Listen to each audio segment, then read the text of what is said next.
Okay, so continuing on with this is from July 15th. The first time I've started journaling once I was inside. So I've been told after the first week it gets better, and that time goes fast once you are assigned to a job. I hope they are right. It's been so long since I held still, I don't know how to be still. I will admit today has gone faster than the other two, but I feel so much worse. They started me on Lamictal again, so that should help me. Next week I will see the therapist and perhaps the doctor.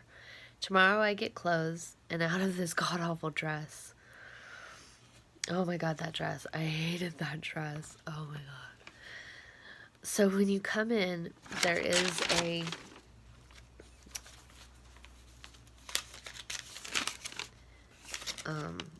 side. There is a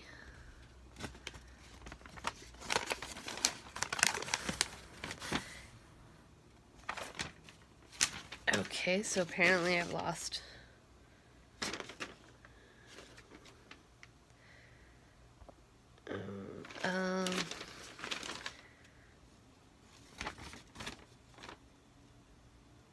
oh, I missed a whole part of this page.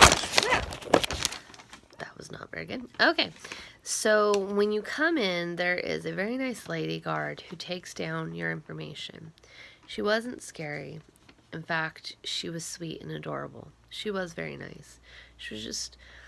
She made it a lot nicer because she could have been really terrible, but she was nice. She arranged a quick interview with the therapist, who reminds me of Lauren on Lost Girl. Yeah, she kind of really reminded me of the actress. I don't know the actress's name, but that was the first thing that stuck in my head.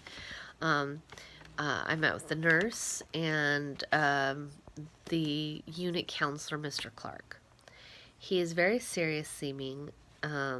Is a very serious seeming man with an extremely dry sense of humor. He wasn't terrible. He had his moments where he was pleasant, but most of the time he was a dick, and he was pretty much checked out the whole time.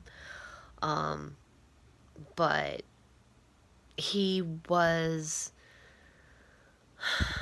not too bad. As long as you just kind of kept your head down and were cool, he would ignore you, you know, and I found when I really did need him, he did step up at one point later on, and that was nice, but he was kind of hard to read. He was very hard to read because he had a weird, dry sense of humor, and wasn't necessarily funny when you're panicking, but what can I say? But like the rest, they're nothing like the people I encountered at Sac City. Being here makes me wonder why Rachel is fighting this so bad. It's her life outside. Is her life outside that great? It is nothing compared to mine. You know, I have family, friends, pets, work, a future. So I understood what, you know, at that time I understood why I was fighting. But I didn't necessarily understand why she was fighting so hard. It's like she didn't have anything. She has none of these things. She would be better in a prison like this, but she's not one to submit. I can't help but think she makes all of this so much harder on herself. She probably does. But I can't help but think that I will have so much to tell Denise. She loves Orange is the New Black, and my experience here would fascinate her. It definitely would. Dee was my one of my court-appointed therapists, and she was very nice, and she really enjoyed watching Orange is the New Black, and that it was just funny because she it would have fascinated her, and I couldn't help but thinking that, you know, like recording all of this stuff that happened, and it helped focus me a little to not be so like, you know. It seems strange to the other inmates that I have been here 3 days and made no alliances. They are all curious about me, and I answer them simply, but do not draw out my answers. This may change, but for now, I'm quiet, listening and watching. I identified the two alpha females, T, the head orderly, who bunks across from me, and Miss S. Miss S is what she is called, and everyone shows her respect. She is like the block mother.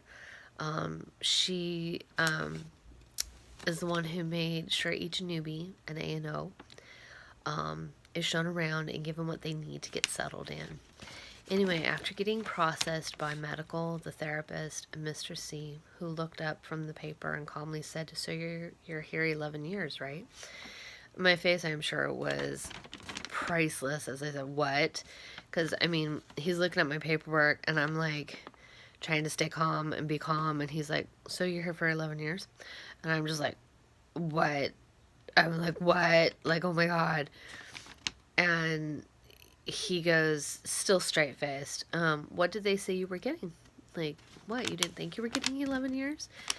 And for a minute, I just was, like, blank with, like, complete panic and fear and really doubting for a minute what I had been told. I mean, really nearly believing him.